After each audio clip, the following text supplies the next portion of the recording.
Hey, this is John Jones, and you're listening to the Power of Pro Wrestling podcast. This is the Power of Pro Wrestling, a podcast by wrestling fans for wrestling fans. Thank you for listening, and enjoy the show.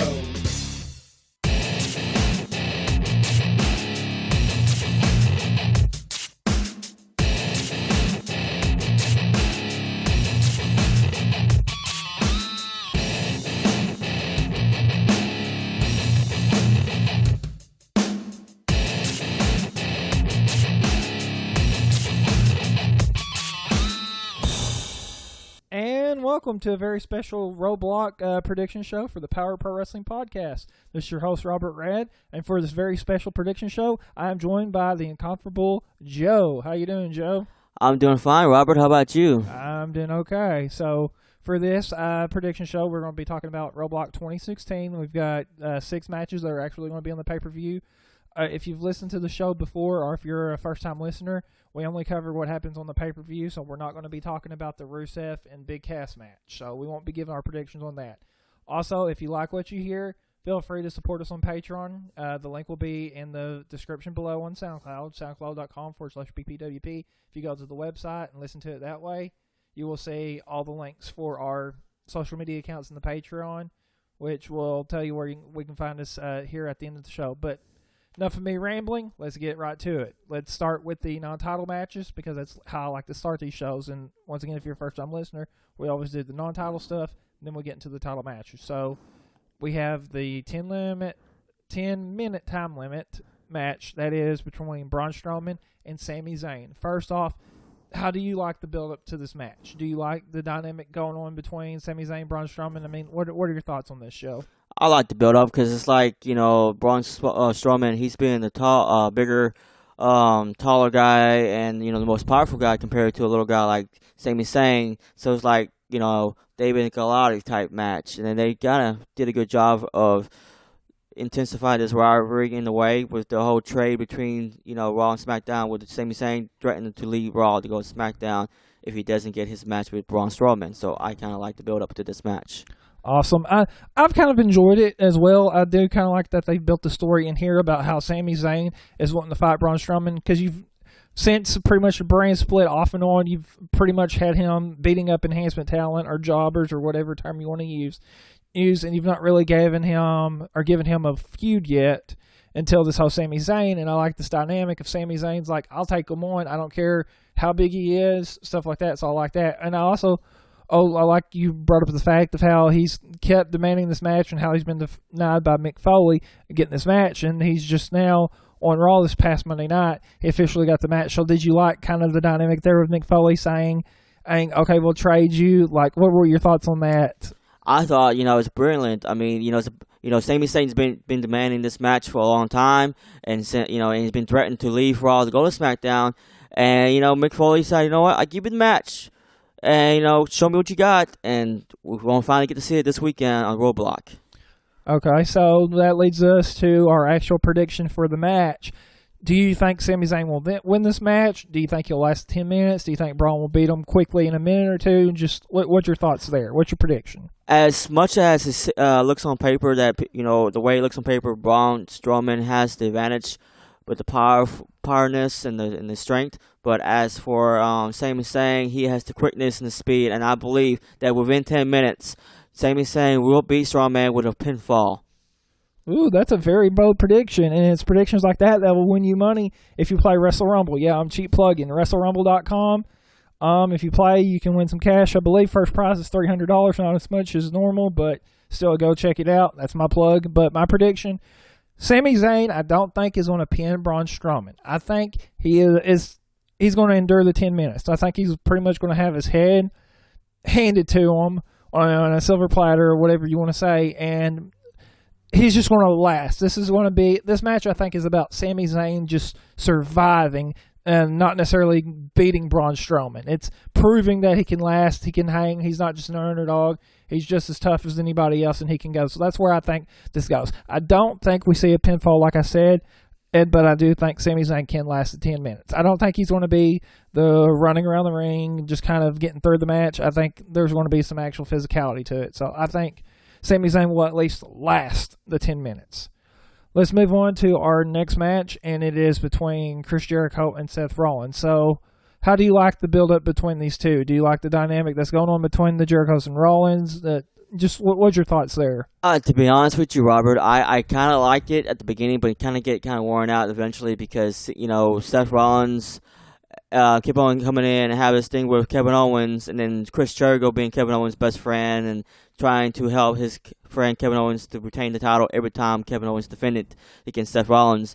And which this is about Seth Rollins getting his revenge back on Chris Jericho, finally, proving the point that, hey, I'm going to get you in this match, and once I beat you in this match, then finally maybe you leave me alone where I can be able to compete against Kevin Owens. So I like it, but then at the same time, I'm kind of bored of it.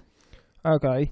I kind of like the feud. It is an interesting one because when Seth Rollins was working with Kevin Owens and try to chase a championship, you always have that dynamic of Chris Jericho interfering and stuff. So I do like the fact of it's almost like a revenge match or a grudge match to where Seth Rollins is trying to get revenge on Chris Jericho. So it does kind of make sense.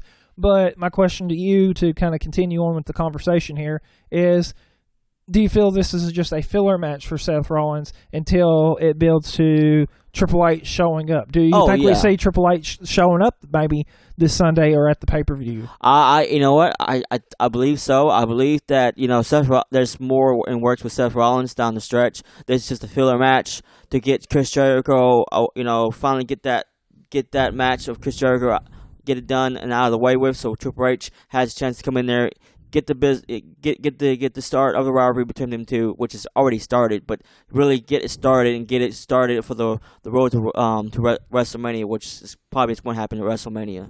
Yeah, I agree that we're going to see the Triple H Seth Rollins at WrestleMania. That's going to be my bold prediction in the future, and I'm sure I'll talk about it more in future podcasts. But just the dynamic of, I don't think we'll see Triple H maybe at Roadblock. I think maybe he will hold off a little bit. But I do see this as just a filler match. It does have some logic and reasoning, like I said, because Jericho being the best friends of Kevin Owens and constantly interfering and costing Seth Rollins the title. It's not necessarily just a match that has no logic and build to it, but I do feel this is just a program to fill Seth Rollins until he fights Triple H, and Jericho until he goes on to actually fight Kevin Owens. So do you like the dynamic? Are you okay with they've already broken up the Jericho and Owens duo, or do you think they should have been dragged out a little bit more? I'm kind of glad that they did what they did with the breakup because, like you said, Jericho eventually will go face Kevin Owens and probably at the Rumble for the title, which is to be good matchup for Kevin Owens, plus be a good resume on his at his career to finally face the first time undisputed champion Chris Jericho, and then actually defeat him in a Rumble match, the one Rumble. But I believe so. So okay, and now let's get to our prediction. Who do you predict is going to win this match? I love Seth Rollins to death. I love him, but I had to stick to my boy. I've always been a Chris Jericho fan, and even though Seth Rollins may pull one here, but I'm going for Chris Jericho all the way. Okay. I'm actually going to go the opposite route. I think we're going to see Seth Rollins win this one. I don't think we're going to see Chris Jericho win. I think it's just going to be a continuation. And I may be eating crow after the pay-per-view the Sunday night, but I'm going to pick Rollins because Rollins, the narrative, I think you can tell here, Rollins wins. He moves on. He's like, okay, I'm done with Jericho. Now I can put all my focus on Triple H. And then you have Jericho. He's keep losing, and that keeps adding to the dynamic of being more and more upset at Kevin Owens and leads to a future match between the two. So that's why I'm going to say Seth Rollins here. Okay, let's move to the actual title matches now. We'll start with the tag title match. We have the New Day versus Cesaro and Sheamus. Cesaro and Sheamus won the number one contendership at Tribute to the Troops this week, which was on Wednesday night. First of all, New Day, they're the longest reigning tag team champions now. They brought the record this past Wednesday. What are your thoughts on them being the longest reigning tag team champs of all time now? I'd like to say congrats to New Day. All records are meant to be broken. And this is one of the toughest records to be broken, considering how long the former was it Animal Hawk or It was Demolition. Demolition. They held it for a long time and took many years for somebody to actually defeat that record. And like I said before, all records are meant to be broken. And New Day, I put my hats down. They did it, and congrats. And it happened. And like I said, eventually somebody will beat their record. It's just a matter of time. Okay.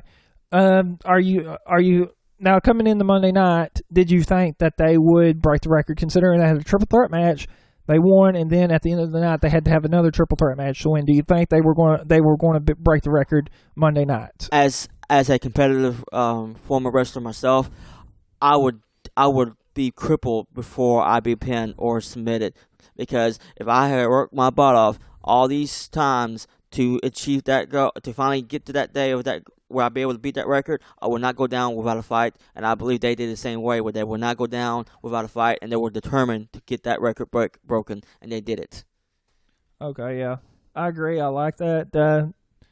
They broke it. And going into Monday night, you could kind of have their doubts that they were going to break it. I knew they were going to break it because I was like, they're so close to breaking it. They're going to break it.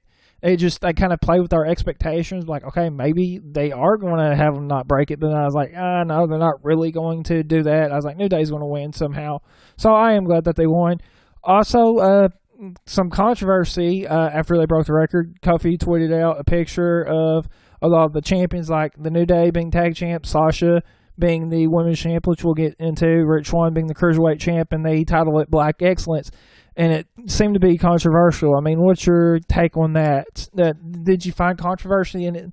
What was done? I mean, are people just blowing it out of proportion? Just what's your thoughts on that? With today's society, people are blowing out proportions. But if there was this, like maybe 20, 30 years ago, it would be controversy because, people being more racist back in the day. But now people are more open about race. People are not very prejudiced But there are a few people like that, and then yes, I can see how people may take this controversy. But I don't believe you do. I don't believe many people out there who are wrestling fans would take that as a controversy. But there are a few people out there, and unfortunately, those few people will make this out of proportion. Yeah, and kind of what was mentioned. And I follow Justin LaBar, who obviously. He's a former Pittsburgh Tribune writer. He does stuff for Upgroove. I won't do any plugging here for anybody else because I'm sure you guys are tired of that. But he kind of brought up the point of it just was black excellence. It wasn't black supremacy. And I can kind of agree with that point because they weren't necessarily saying that we're better than you, but it's just that we were good. So I kind of like that. So Cesaro and Sheamus, what are your thoughts on them being the number one contenders here? I mean, it's excellent. It's some as a new team, and a lot of times you're trying to put in two wrestlers together and try to form a team. At first it probably won't work out, but these two show a lot of chemistry now than they did before, and I believe it is their time. And I know you're gonna go to the next question, say who won my prediction. I'm going all the way for Sheamus and Cesaro, and they will win it, and I think they need this win to keep their tag team going, and keep their self motivated as a team. Yeah, I agree with you. To go to the predictions, I do think Sheamus and Cesaro will win because if you look, history repeats itself. That's a common phrase people say all the time. If you look, when Nikki Bella broke AJ Lee's record for being the longest reigning Divas champion, what happened? And that Monday night, it happened in Memphis because I remember it quite well. Nikki Bella retained the title because of the DQ from her sister Brie. The record was broken. That Sunday at Night of Champions, it was still at the time, Charlotte beat her and took the title. Now that the record's been broken by the New Day, there's no reason to carry it out any longer. You need to have Cesaro and Sheamus win the tag titles because their act is not anything new. You've had the Matt Hardy MVP, Shawn Michaels, John Cena. I've talked about this, I'm sure, plenty on the past on the podcast. Right now, you got Randy Orton and Bray Wyatt. Yeah, so the dynamic of two people that really don't get along but start getting along, kind of the odd couple, if I can say that, having to work together. I even called it before they won it tribute to the troops, or even they taped it. I'm like, watch, Sheamus and Cesaro are going to be the guys that they face in AX and will win the tag title. So I call that, and that's going to be my prediction here for the tag titles. Cesaro and Sheamus are going to take this. I really feel that way. Let's move on to the Cruiserweight title, and it is a triple threat match between the current champion, Rich Swann, TJ Perkins, and Brian Kendrick. What are your thoughts on the Cruiserweight title match? Do you like the build? Do you like the division? Just what's your thoughts overall? Personally, I think it should still be TJ Perkins still being champion. I think when they lost the title, it was just too soon. They should carry on till now, where he would have probably lost it to at Roadblock or sometime the next few months. But everything doesn't happen as expected, and Rick Swann did win the title. Well, first was Brian Kendrick won the title, and then Rick Swann won it from him. So I understand what they're trying to do is trying to build up the prestige on the title, because more previous champions you have on it, the better it looks at some point. But as for Rick Swann, I'm happy to see him as champion, and I believe, once again, we'll do my prediction right now. I believe that he will retain the title, because you already have TJ Perkins won it, you already had Brian Kendrick won it, and there are a few of those cruiserweights out there I can see compete against Rick Swann for the title. You can probably mention some of them here in a minute, but like Nese, maybe Tony Nese, who seems to be a top heel. You've got Ariel Daivari, which is, I believe, the brother to Khosrow Daivari, whatever his name is. That used to be in WWE. So yeah, you do have some people he could fight. Yeah, so I mean the build up, I don't really fully get the understand the concept, because we've been through 3 champions, and to me that's just too many at this time, because the title is still pretty young at the moment. But yeah, that's my prediction, Rick Swann. Yeah, I'm gonna agree with the whole Rick Swann is my prediction. I felt they have changed the belt a little bit too often too. TJ Perkins, I felt was a good first champion. And at the Cruiserweight Classic, if you weren't going to be able to sign Kota Ibushi or Zack Sabre Jr., I felt that was a good move, putting the belt on TJ Perkins. He's a recognizable star, or at least he connects with the young crowd, because he does the whole dabbing thing, and then he's got like the Mega Man retro thing. So I do feel he does connect with the young crowd, the younger audience. But I just don't know if he was getting over like he needed to. And so I feel that's probably why they got it to the Brian Kendrick. I love everything about Kendrick, what he's been doing. And he's been probably the most interesting character, other than maybe Gallagher, that has just started. But Rich Swann, I love him. He kind of reminds me of the JYD. There's something about him. He's very charismatic. Dude, I do feel is pretty solid in the ring. And I'm picking him because I don't feel that there's any reason to take the title off Rich Swann at this point. The other two, like you mentioned, have been previous champions. So with them being previous champions, it would be kind of silly to take the belt and put it back on them so quickly. And TJ Perkins beating Swann, I feel this past Tuesday on 205 Live was just the show that TJ Perkins could potentially win the title, although he's not really going to, so I'm going to pick Rich Swann. Let's move on to our women's title match, and it is a 30-minute Iron Man, Iron Person, Iron Woman match, whatever you want to call it, for the women's title. Sasha's the champion. Charlotte's the challenger. What of your thoughts have been on this rivalry thus far? Because you probably feel like most of us wrestling fans, we are tired. We want this to truly be the end of the line, which is the surname of this pay-per-view. Robert, if I give you my thoughts, there won't be enough time on this broadcast here. Yeah, we would run too long, right? Yes, because this has been going on for a long time. It's been going on back in NXT, okay? And I mean, it's good to have this type of rivalry, but at the same time, sometimes it's to a point where it's gone too far. And I'm hoping that once this Sunday, once the dust has settled, and we finally get to see the outcome of that match, we finally move on to the next upcoming feud. Which, I'm going to go ahead and say my prediction right now, which I think Sasha Banks finally defeats Charlotte at a pay-per-view and go on and probably face somebody else like either Nia Jax or even Bayley. Yes, 2 face women at a title, but at the same time, you can see Sasha Banks turn on Bayley down the road. But anyways, talking about this current match right now, I believe that the build-up has gone too far. And yes, the build-up's been good here and there, but it's time to move forward. Yeah, I'm in agreement. This rivalry has gone too long, and the belt has been hot potatoed too much. So I really feel that's what hurt this dynamic. A lot of people are praising this match, saying that they're so passionate about the title, and that's the dynamic that they like. Like, okay, maybe I can get that, but to me, this rivalry is just, it's been back and forth, hot potatoing the belt. The same two people are being featured in the women's title feud, and it doesn't give us variety. Like, there's an old expression, variety is the spice of life. And without the spice, without that flavor, it's bland and boring. It's like eating potatoes. Potatoes are good if you like potatoes, whether they're to be mashed, whatever, but just adding some sort of flavor. Like if you like baked potatoes, I'm learning to like sour cream on my baked potatoes. That's getting really good. Or if you like mashed potatoes, having it maybe a little salty or buttery, it makes it a little bit better. Just how you like your potatoes. Plain and plain, they're good, but it's so much better when you have variety and it's different. So that's what I really feel this women's division needs to do, and they need something different. So yeah, picking this match was the hardest one, getting my predictions when I was really stopping to think, because you do have the dynamic of Charlotte has an undefeated singles pay-per-view streak going on, and WWE seems to be keeping that intact, changing the belt when they really shouldn't have. They should have already stopped the streak by now.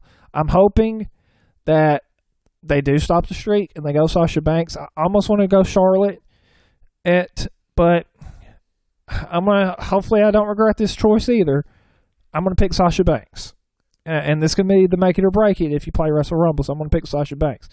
You mentioned the future challengers, so, I mean, do you like the Bayley Nia Jax? I mean, also, this is an Iron Person match. Do you like that they are doing this in an Iron Man match? Do you feel this is going to be the penultimate match to settle this feud? Or do you think there should have been a different match to end this? I like it because if you look at most rivalries, and usually most rivalries, you have to end it with a demanded.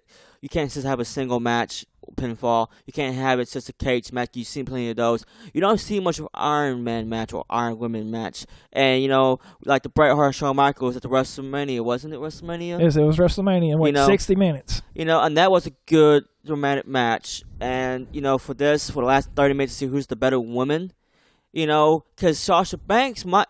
Because I believe also Kurt Angle and Brock Lesnar, they had an Iron Man match once, and they settled the feud that way before. Yeah, it was on SmackDown. I think they went 30 minutes. And Kurt Angle was champion, he lost it that same night to Brock Lesnar after winning it from Brock Lesnar at the pay-per-view. So, I mean, I could be wrong, you can do research. But anyways, coming back down into this match here, this match might be to a point where it's just be one pinfall or one submission.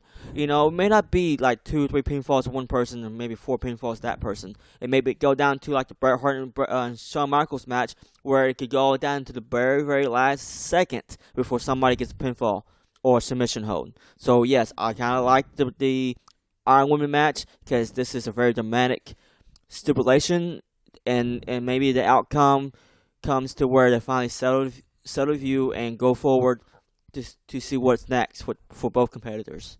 Yeah. I'm okay with the Iron Person match, Iron Man match, whatever you want to call it, as long as this feud is settled. If Charlotte gets the belt back, Sasha's done. Sasha wins, Charlotte's done. No more matches. So as long as this is a penultimate match in this feud, I'm okay with it being an Iron Man match. And like you said, you can't really say, oh, that was just a fluke, you beat me or whatever, because it's 30 minutes. There can be multiple falls in it, so I'm okay. Let's wrap this up and go to the Universal title matches between Kevin Owens, the Universal Champion, and Roman Reigns, who's the U.S. Champion. First of all, do you think this should have been a title-for-title match, or do you think this should have been for the U.S. title versus Universal title? What's your thoughts on that? My thoughts is if Roman Reigns is a true champion, and I mean, not many people are fans of Roman Reigns, and I'm not much of a fan, but I would have been a much more of a fan if he would have said, you know what, Kevin Owens, you get your title on, I put my line on the line to see who's the better man. Because if you look at it, usually the mid-card titles are supposed to represent the number one contenders. Usually if you win the IC Intercontinental title, or if you win the United States title, you automatically become number one contender. Well, that's great. But then, it'd be nice if he put his title on the line to show, hey, if I beat Kevin Owens, I'm pretty much the champion of both titles. I'm the main man running the show. Or Kevin Owens win both titles, he can say, hey, Raw is Owens. What is it? The Kevin Owens show. The Kevin Owens show. he can literally say it's Kevin Owens' show because he holds both of the top 2 titles on Raw. So, I believe both titles should be on the line. And number 2, I don't like Roman Reigns competing for the world title at this moment or Universal Championship, because I believe that, there's other competitors on Raw right now that deserves more than he does at the moment because the way things are coming down to. I mean, you got Roman Reigns, I believe maybe Russo should have an opportunity, maybe somebody else, but even Sami Zayn, even though he has a match against Braun Strowman, but I believe there's other competitors who should face Kevin Owens besides Roman Reigns. He had his chance, and they should move forward from that. Okay, I can agree with that. I really don't like the fact that I do like the fact that this is not a title for title match, because I don't want to see that get repeated from last year, I think SummerSlam, when you had Seth Rollins, John Cena, and it was title for title, and the winner got to hold 2 belts, and that ended up being Seth Rollins. I really don't want to see that, because I don't want to see this, I'm the greatest wrestler, and I'm going to defend 2 titles a night and stuff. I really don't want to see that again. But here it is, Robert. If Kevin Owens wins it, Kevin Owens could say, hey, go Chris Jericho, here's your title, but then Chris Jericho might be happy first, and then Kevin Owens can downgrade Jericho. See, you always could be below me. You're the United States champions, and that's a good way to start a rivalry between these 2 guys. Yeah, and say that's some interesting booking that you put there if they did that. But I don't want to see something like that happen. And to me, they should have had the U.S. title be defended against someone else, and the Universal title should have been defended against someone else. And I had to put like this then. If WWE wanted to be a little bit old school, if you're United States champion, if you go up and win the world title, then you should already go ahead and vacate the title. The United States title, yeah. And if they did that, I would have been like, okay, Roman Reigns, you win the Universal title, that's fine. You vacate the U.S. title as a result of winning the Universal title. And I think the reason why they didn't put the U.S. title on the line, they're going into predictions. Kevin Owens is going to win, so they keep the title on Reigns. He can still be U.S. champion, and Kevin Owens can still be Universal champion. I think that's why they didn't have the title versus title match here. And I agree. I think Kevin Owens will retain the title, and maybe he goes into Rumble with Jericho, and then go forward to WrestleMania. Who knows? I mean, I'm going to go too far with my predictions, but Kevin Owens will retain it, and then once again, Roman Reigns. Still the U.S. champion, Kevin Owens, Universal champion, and, we'll see what happens next year from that. Yeah, it's going to be an interesting year, but that's all the time we have for our prediction show. Thank you, Joe, for joining me for the Roadblock prediction show. You're welcome. As always, where can people find you on social media? So what now? Where can people find you on social media? Where can they find you online? Facebook. I got Facebook. Look me under Joe Goodamoose, or you can look under Joe Young, which is not too hard to spell. That's all I have on social media at the moment. Yeah, but. And also Jess, that I've mentioned on social media, you can find her online, and I'm sure you can connect with you on there on Twitter. So yes, obviously, and the links below on SoundCloud, where to find him and everything, and to find me will be pretty much down below. If you go to SoundCloud.com/PPWP. You'll see the links to our Patreon, which is, I believe, it's patreon.com/Robert Red Jr., or you can find me there. Also, the past podcasts, the archives are going to be eventually put on the Patreon. But right now, if you're trying to find the podcast, the Extra Power Pro Wrestling Podcast, it's under Robert's Podcast Network, I believe, or Robert's Wrestling Network. You can search that on iTunes. You'll see that. Or on SoundCloud, if you're searching me, search for Robert Red. If you're on mobile, download the SoundCloud app. You can continue without signing in. You can search Robert Red, click it, and all the archives of shows, the prediction shows and stuff are going to be on there. And thank you guys for listening to the Power Pro Wrestling Podcast. And one more thing before we go in, Robert, I'd like to tell all y'all's fans out there who listen to the broadcast, say Merry Christmas and Happy New Year's, and be safe. Yes, definitely. I hope you guys have a happy holiday season. Merry Christmas, whatever you celebrate. We want to wish you a great holiday season. And here in a couple weeks, I should be rejoined by Chris Heineken, and we're going to do our year prediction show. So be looking for that. It may be at the start of the new year, or it may be at the end of the year. Just be checking that out on that. So just keep up with my social media pages for that. But once again, thank you guys for joining me. Thank you for listening, and check us out next time on the Power of Pro Wrestling Podcast. And this podcast is brought to you by the Repost Network. Repost Network, monetize your SoundCloud content. Sign up today at repostnetwork.com.